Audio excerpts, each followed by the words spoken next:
Bonjour et bonne année à tous mes frères et sœurs chrétiens qui se trouvent, quelle que soit la partie du globe où vous vous trouvez. Je vous souhaite une très bonne année, beaucoup de bonnes choses, surtout beaucoup de bénédictions, que les bénédictions de Dieu sont oui et amen. Donc que ces bénédictions vous reviennent cette année, que vous rentrez dans une nouvelle saison où vous accomplissez tout ce que vous n'avez pas encore accompli, que le Seigneur déverse sur vous tout ce qu'il vous a promis. Et je ne sais pas si vous avez pris des résolutions pour cette nouvelle année, mais moi je suis une personne, je ne prends pas des résolutions. Peut-être que quand j'étais dans le monde, peut-être, mais depuis que je suis de nouveau, depuis que je suis avec Jésus-Christ, c'est quelque chose que je ne fais pas, je ne prends pas de résolution. Parce que je trouve que les résolutions, quand on les prend, on commence bien, mais ça ne va jamais jusqu'au bout. Alors si vous, quand vous prenez une résolution au début d'année, vous allez jusqu'au 31 décembre avec, partagez avec moi dans les commentaires. Je serais vraiment curieuse de voir la personne avec qui tient bon. Et c'est super. Si vous tenez bon, dire prenez une résolution, je commence là et je vais avec jusqu'au bout. Moi, ce n'est pas mon cas, donc je ne prends pas de résolution. Mais par contre, j'aime bien les saisons. Donc, pourquoi j'ai décidé de faire une vidéo concernant cela? C'est plutôt, pour moi, je parle de résolution pour les gens qui prennent des résolutions, mais pour moi, c'est plutôt, je vais partager avec vous toute ma saison. Je suis rentrée dans une nouvelle saison, pas en début d'année, pas le 1er janvier, je suis rentrée dans une nouvelle saison en mois de décembre. Pourquoi je vous dis que je suis rentrée dans une nouvelle saison? Parce qu'au mois de décembre, j'ai commencé à prier plus en langue. Parce que je ne sais pas si vous êtes comme moi, mais moi, il y a beaucoup de promesses que j'attends de la part du Seigneur. Il y a des promesses des promesses que le Seigneur m'a faites, hein, et que j'attends encore. Et je me dis, et j'ai prié, ah ouais, les amis, vous ne savez pas comment j'ai prié. Je prie deux fois par jour. Quand je suis en voiture, je prie pour que ces promesses s'accomplissent, parce que ce sont des bonnes choses. Bien sûr, les promesses de Dieu sont des bonnes choses. Toutes les promesses de Dieu sont des bonnes promesses. Mais je me dis que vraiment, j'ai envie de voir cela se manifester dans ma vie. Et je me rends compte que bon, si je prie encore, c'est que ça ne s'est pas encore manifesté. Donc, j'ai décidé que je vais prier plus en langue, parce que prier en langue, prier avec le langage du Saint-Esprit, c'est vraiment une âme puissante. Et je trouve que les chrétiens, en tant que chrétiens, en tant qu'enfants de Dieu, on n'utilise pas suffisamment. Le Seigneur nous a donné une âme puissante, on peut l'appeler une âme puissante, mais en tout cas, c'est une langue puissante que l'ennemi ne comprend pas et qu'on n'utilise pas assez. On est toujours à prier en intelligence, et des fois, des gens, ils n'aiment pas quand on prie en langue parce qu'ils disent « Ah, mais je ne comprends pas ce que tu dis ». Mais justement, c'est pour ça. C'est le Saint-Esprit qui parle à travers nous que le Saint-Esprit se manifeste. Donc, c'est ce que j'ai décidé de ma nouvelle saison au mois de décembre. Donc, j'ai commencé à prier plus en langue et je me suis dit, je vais continuer. Je vais continuer à prier, à oublier la prière en ma langue maternelle et continuer à prier en langue parce que c'est une langue que l'ennemi ne comprend pas, les amis. C'est une prière que l'ennemi ne comprend pas. Il ne peut pas déchiffrer, il ne peut pas comprendre ce que je raconte, il ne peut pas comprendre ce que l'esprit, pas moi, mais ce que l'esprit demande, les supplications, les demandes de l'esprit, les murmures de l'esprit. Vous savez, même quand des fois on ne parle pas, hein, juste faire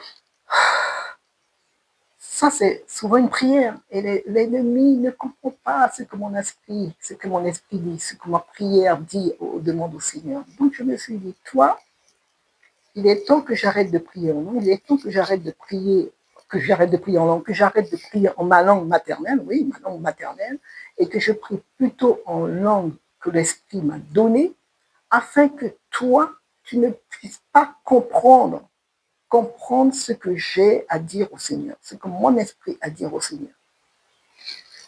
Et donc, quand on a changé, comme j'ai changé de saison, c'est de plus en plus ce que je vais faire. Comme j'ai changé d'année, je vais continuer. Toujours pas une résolution. Pour moi, c'est une nouvelle saison parce que, comme je vous disais, cette nouvelle saison a commencé au mois de décembre. Par contre, ce que je fais chaque année, depuis pas mal d'années, c'est que mon premier fruit, je le donne au Seigneur. Donc, ça n'a pas changé cette année. Mon premier fruit, quand il est arrivé début décembre, début janvier, c'est pour le Seigneur. Quel que soit le montant, c'est pour Dieu. Et aussi, ce que je faisais, c'est ce qu'on faisait dans l'église où je suis, l'église où je suis née de nouveau, le pasteur, chaque début d'année, on prenait un jeûne de 40 jours. Donc, le dernier repas avant 40 jours, c'était le 31 décembre. On était tous à l'église, hein, on louait le Seigneur. Hein. Après, on se souhaitait la bonne année. On prenait le bon petit déjeuner et c'était le dernier repas avant 40 jours. Après 40 jours plutôt. Donc, l'année dernière, j'ai commencé, j'ai vu le bien que ça m'a fait. Donc, voilà, je continue cette année. Ça, c'est ma nouvelle saison. Ma nouvelle saison. Plus prier en langue. Donc, donner mon premier fruit au Seigneur. Je ne sais pas si vous savez ce que c'est que le premier fruit, mais vous vous rappelez que Dieu avait demandé aux Israéliens, aux Hébreux, d'emmener le premier fruit de leur bétail et aussi le premier fruit de leur récolte. Cela, ça revenait à Dieu.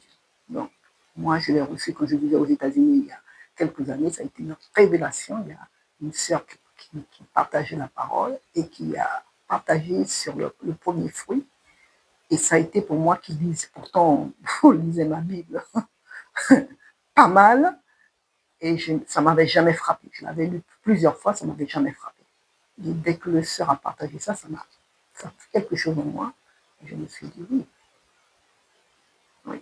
je vais donner mon premier fruit au Seigneur. Et j'ai décidé à partir de cet instant, le premier fruit de l'année que je reçois, ça reviendra au Seigneur. Et donc, premier fruit, et aussi mon jeûne. Je vais commencer à faire des jeûnes au début d'année, que je donne 40 jours de jeûne au Seigneur. Donc voilà pour ma nouvelle saison, parce que c'est une saison nouvelle, c'est ma nouvelle saison, et je voudrais voir les choses changer, les choses transformer, recevoir les bénédictions que Dieu m'a promises depuis des années et qui se sont encore manifestées. Et donc, je me suis dit, changer de méthode. Je n'ai pas changé beaucoup de méthode. La méthode que j'ai changée, c'est prier plus en lui. Après, mon premier fruit, c'est quelque chose que je fais depuis des années. Et c'est juste pour partager avec vous. Et aussi, le, le jeûne de 40 jours, c'est quelque chose que j'ai commencé l'année dernière et que je continue aujourd'hui, que je vais continuer cette année parce que j'ai vu le bien que ça m'a fait l'année dernière. Alors, comme quelque chose vous fait du bien, les amis, on n'arrête pas, on continue. Et moi, j'ai voulu continuer. Alors, mes frères et sœurs, voilà ce que je voulais partager avec vous. C'est mon petite, voilà, vous savez, en fin de compte, ce que Viviane fait cette année, voilà, cette nouvelle saison, voilà ce que sa nouvelle saison présente pour elle. Alors vous, si vous avez pris des résolutions, qu'on ne peut partager dans les commentaires, je serais contente de lire cela. Et si vous voulez vous abonner à cette chaîne, pourquoi pas, ça me fera très très plaisir. Laissez un pouce en l'air, bien sûr. Laissez un commentaire, comme je vous ai dit, je lirai ce commentaire, je vous répondrai, évidemment. Et mes frères et mes sœurs, une fois de plus, je vous souhaite une très bonne année, beaucoup de bonnes choses dans le Seigneur. Ah oui, beaucoup de bonnes choses parce que notre papa, il est bon. Notre papa est bon. Jésus a donné sa vie pour nous. S'il a donné sa vie pour nous, c'est qu'il nous aimait tellement. Il nous aime tellement. Et il nous aimait et il nous aime encore aujourd'hui tellement. Alors pourquoi ne pas tout lui donner de nous? Pourquoi ne pas faire de lui le premier? Changeons un petit peu, peut-être juste un petit peu notre façon de faire. Et dire que voilà, papa, je vais essayer de passer plus de temps avec toi cette année. Alors, je ne dis pas que ça va être continu parce que vous connaissez notre vie est complètement enrôlée dans ce monde, mais de temps en temps, l'esprit va nous rappeler que voilà, j'ai besoin de ton attention. Donc, c'est ce que je vous souhaite, hein, et très, très bonnes choses. Bien sûr, je vous souhaite de très, très, très bonnes choses pour cet Seigneur, dans le Seigneur. Parce que quand nous sommes unis, comme nous sommes ensemble, vous priez d'un côté du monde et moi je prie de l'autre côté du monde, ça nous fait, on est en unité et nous pouvons transformer ce monde. Ce monde, nous pouvons le transformer. Alors, bonne encore bonne année, bonne continuation. Et je vous dis à la prochaine fois pour une prochaine vidéo. Parce que sinon, je vais continuer à discuter avec vous, alors que je ne voudrais pas que cette vidéo soit trop longue. À la prochaine fois pour une prochaine vidéo. Au revoir.